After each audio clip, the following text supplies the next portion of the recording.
मागील भागामध्ये आपण पाहिलं होतं इकॉनॉमिक्स ऑर्डर क्वांटिटी या संदर्भातील पूर्णतः थेरॉटिकल पार्ट. आज आपण पाहणार आहोत इकॉनॉमिक ऑर्डर क्वांटिटीवरील मल्टिपल चॉईस क्वेश्चन कसे असू शकतील या संबंधातली माहिती. विद्यार्थी मित्र हो, मी प्राचार्य डॉक्टर किशोर जगताप. माझ्या या यूट्यूब चॅनलमध्ये आपणा सर्वांचं स्वागत. मित्र हो, माझे वेबसाईट आहे, फेसबुक पेज आहे, इंस्टाग्राम आहे, व्हॉट्सअप आहे. या सर्वांच्या लिंक या डिस्क्रिप्शन बॉक्समध्ये दिलेल्या आहेत, त्या तुम्ही फॉलो करू शकता. त्याचप्रमाणे जर तुम्हाला व्हिडिओ आवडला तर निश्चितपणे व्हिडिओला लाईक करा. हा व्हिडिओ सर्व विद्यार्थी मित्रांना शेअर करा आणि ज्यांनी अजूनपर्यंत चॅनलला सबस्क्राईब केलं नसेल त्यांनी चॅनलला सबस्क्राईब करावं आणि त्यासमोरील बेल बटन प्रेस करा, म्हणजे येणारे सर्व व्हिडिओचे नोटिफिकेशन तुम्हाला प्राप्त होऊ शकेल. तर मित्र हो, चला पाहूया इकॉनॉमिक ऑर्डर क्वांटिटी या घटकावरील multiple choice questions. Inventory control मध्ये आपण मेथड्स ऑफ इन्व्हेंटरी कंट्रोल त्यामध्ये स्टॉक लेवल पाहिलेला आहे. आपण बी घटक पाहतोय इकॉनॉमिक ऑर्डर क्वांटिटी, त्यानंतर पाहणार आहोत एबीसी अनालिसिस. या क्रमाने आपण चाललेलो आहोत. आपला इकॉनॉमिक ऑर्डर क्वांटिटी म्हणजे ईओक्यू हा थेरॉटिकल भाग झालेला आहे. आता मल्टिपल चॉईस क्वेश्चनचा भाग पाहणार आहोत.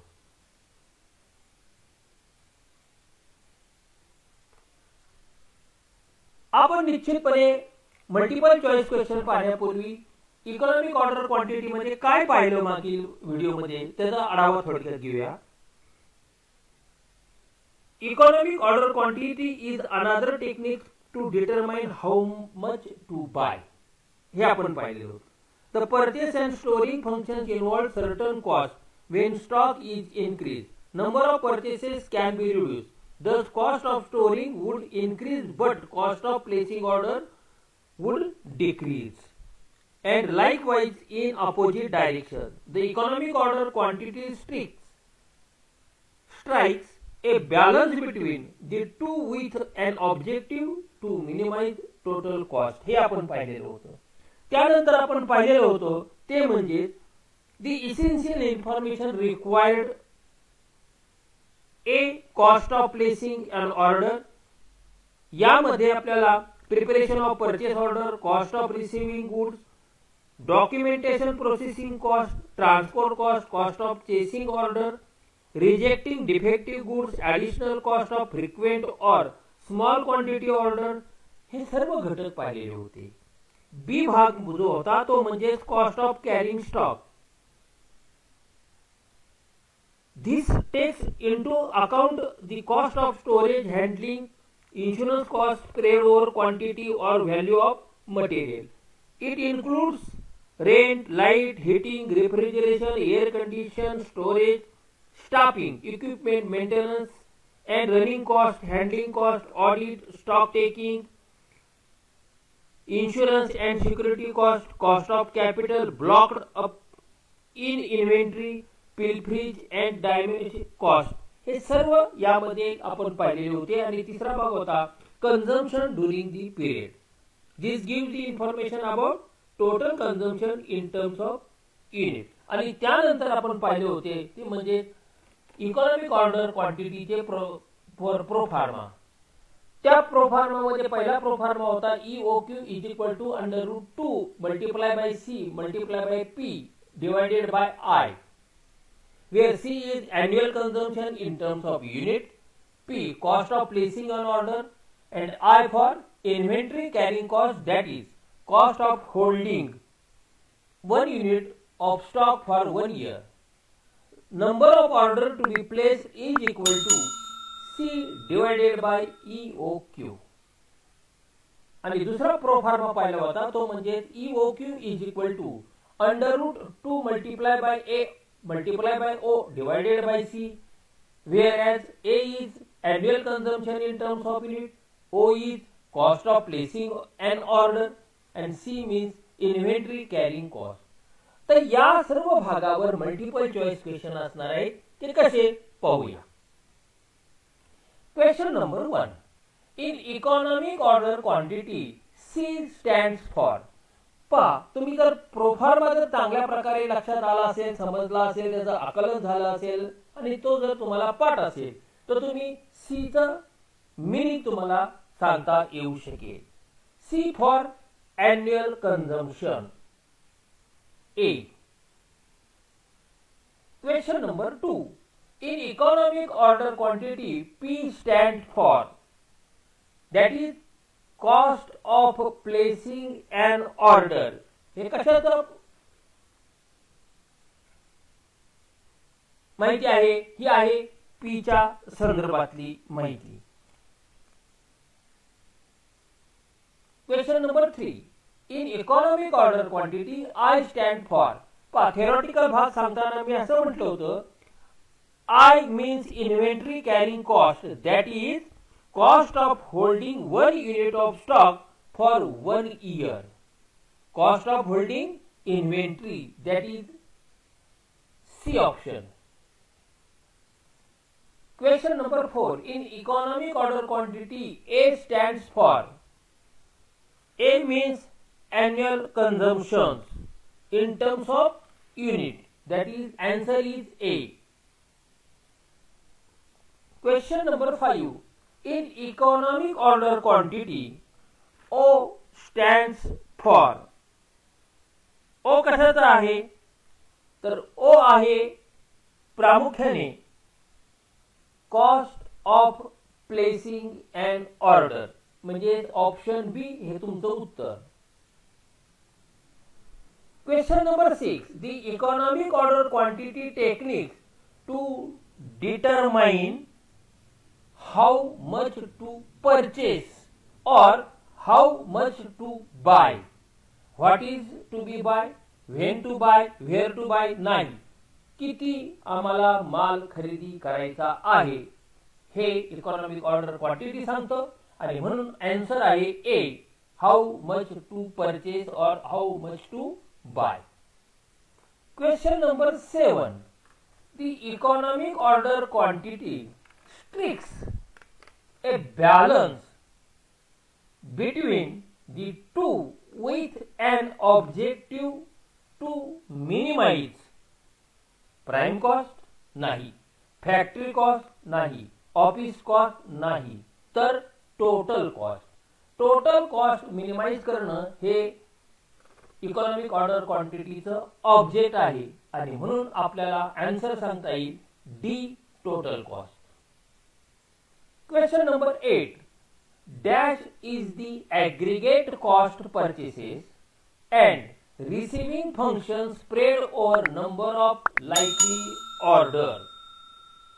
That is cost of placing an order is the aggregate cost purchases and receiving function spread over number of likely order, आणि म्हणून आपल्याला ऑप्शन ए हे उत्तर सांगता येईल.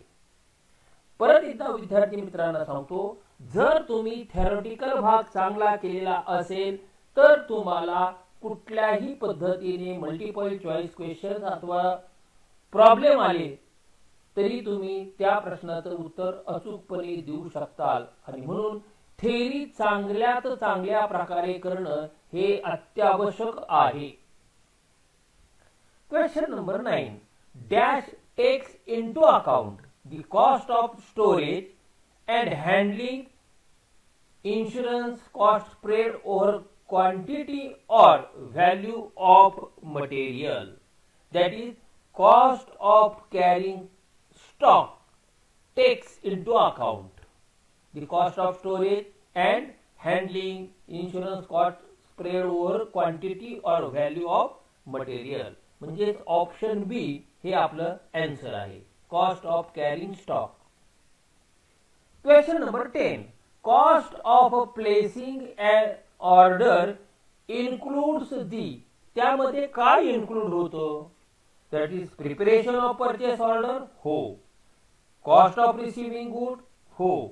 डॉक्युमेंटेशन प्रोसेसिंग कॉस्ट, हो. हे तिन्ही cost of placing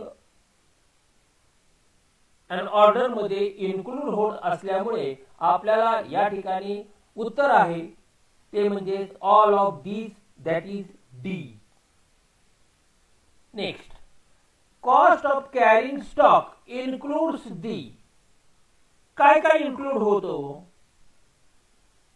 rent, lighting, heating, आपण अनेक उदाहरणं पाहिलेली आहेत पहा. एअर कंडिशन, रेफ्रिजरेशन, स्टाफिंग, हे सगळे काय आहेत? कॉस्ट ऑफ कॅरिंग स्टॉक मध्ये समाविष्ट असणारे एलिमेंट्स आहेत. आणि म्हणून A B C, rent, lighting, heating हे तिन्ही घटक हे कॉस्ट ऑफ कॅरिंग स्टॉक मध्ये इन्क्लूड असल्यामुळे आपलं आन्सर आहे D, all of these. Next, cost of carrying stock takes into account the cost of storage, handling, insurance, or all the above. The cost of carrying stock takes into account the cost of storage plus cost of handling plus cost of insurance, all of these. आणि म्हणून आपल्याला answer सांगता येईल D, all of these. Next, the economic order quantity is also known as, त्याला दुसरं नाव आहे. काय नाव आहे? तर त्यालाच आपण म्हणतो रीऑर्डर क्वांटिटी. पाठीमागे मी तुम्हाला 3 वेळा तो भाग समजून सांगितला होता. इकॉनॉमिक ऑर्डर क्वांटिटीलाच रीऑर्डर क्वांटिटी असं म्हटलं जातं आणि म्हणून आन्सर आहे ए.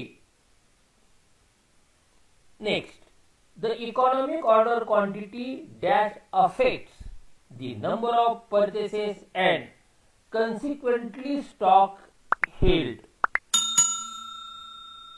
Fixed, variable, semi-variable or semi-fixed. That is fixed. The economic order quantity fixed affects the number of purchases and subsequently stock held. Answer is A.